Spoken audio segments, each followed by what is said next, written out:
The recent statistics that came out when the 2018 births data were released showed that we reached an all-time low in the United States with 59 births per 1,000 women aged 15 to 44. And our total fertility rate reached a low of 1.73. So what that means is if these current birth rates persist, most women will have about 1.7 kids over their lifetime on average. Compare that to replacement level fertility, which is around 2.1. So that's really big news and really interesting to a lot of people for different reasons. Having low fertility rates affects things like the solvency of our Social Security system and other public programs.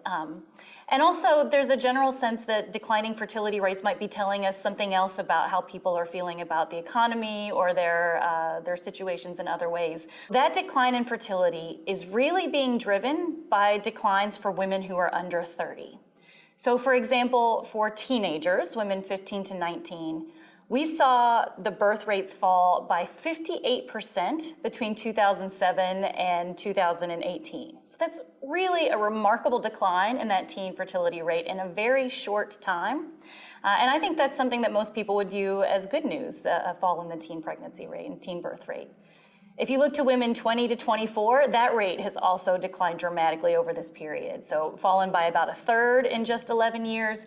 And even for women 25 to 29, who have historically had the highest birth rates in the US, their birth rates have fallen by about 20% over that period, to the point where now the group that has the highest fertility in the US is women 30 to 34. For women over 30, birth rates are actually going up a little bit since 2007. And so this really is a story of what's happening for young women. It's also a story of what's happening for unmarried women. So over this same period where we've seen fertility decline, birth rates have actually been flat or even gone up a little bit for married women. The decline is really coming from unmarried women. Big part of this recent decline is due to decreases in births that were likely unintended.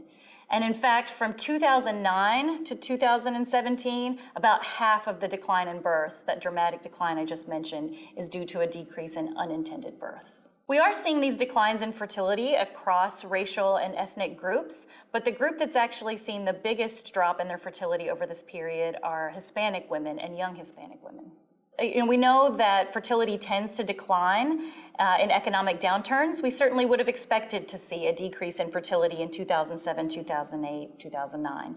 But what's been surprising is that as the economy has recovered, we have not seen a recovery in the birth rates at the same time. We call this a babyless recovery. What we may be seeing here is long-lasting effects of the Great Recession, especially for women who were very young when the worst of the Great Recession hit. This decline in fertility started around 2007. I've said that that's the year that the Great Recession began.